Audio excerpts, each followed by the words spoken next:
Cisco has officially completed its $28 billion acquisition of Splunk. This comes after the company won approval from the European Commission, who said in a statement that the transaction would not raise competition concerns.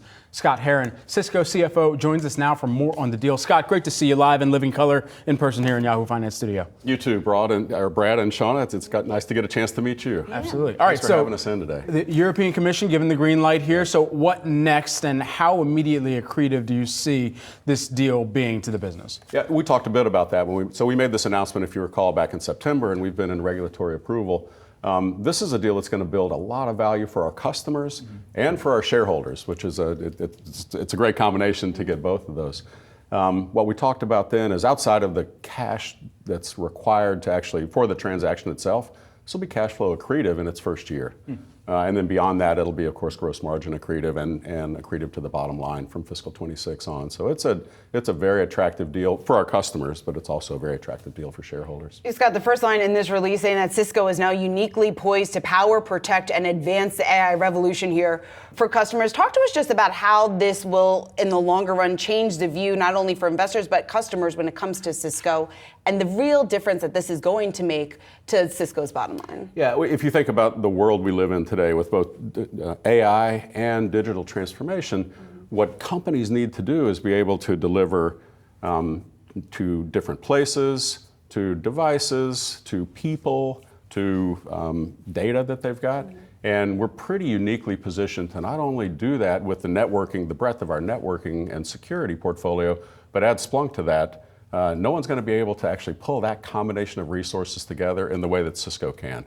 I think it's a game changer for us. And so now, as you think about the Cisco operations going forward, and because we were speaking with a chief investment officer earlier who was reintroducing the R word for many people out there in recession.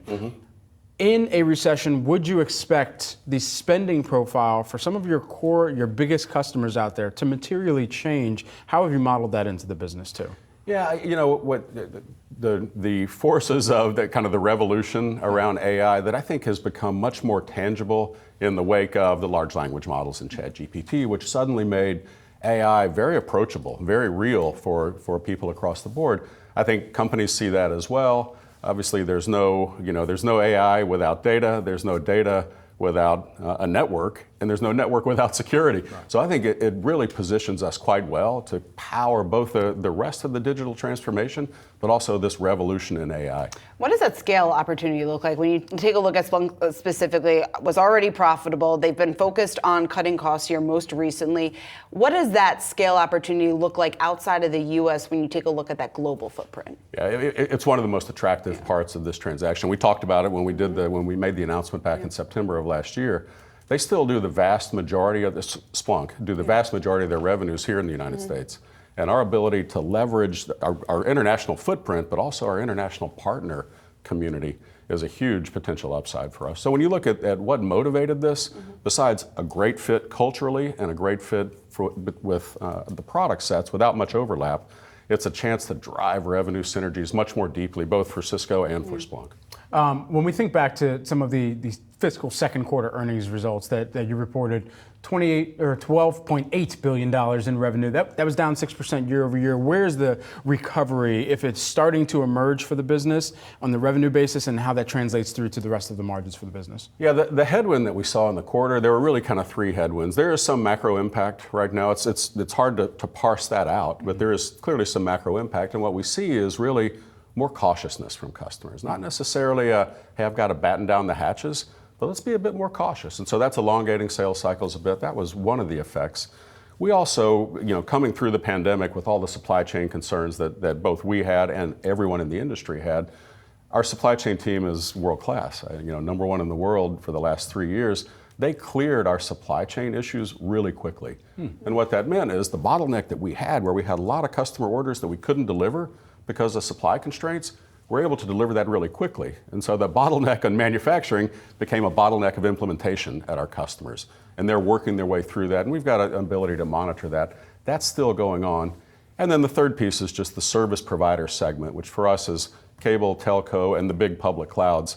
Also, different dynamics in each of those three, but also not being robust at this point. And that's the three things.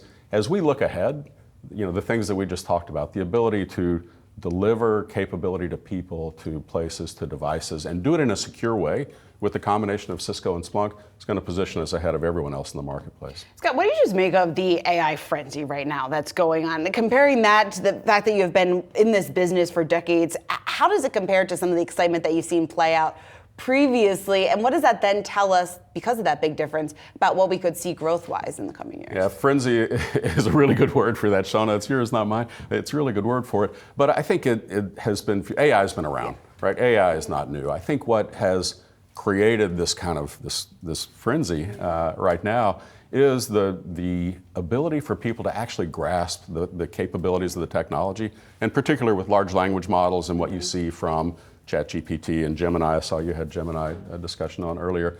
The ability to make it accessible to mere mortals, right? People like us to understand it. That's what's driving this. And I think companies see the same thing. And as they look at that and try to decide, so how am I going to pursue an opportunity to make my products better, to make my operations more efficient, there's some that they want to do in the big public clouds, but there's also a lot of very sensitive data they don't want to push up to the cloud. And they're going to want to build that out in the enterprise.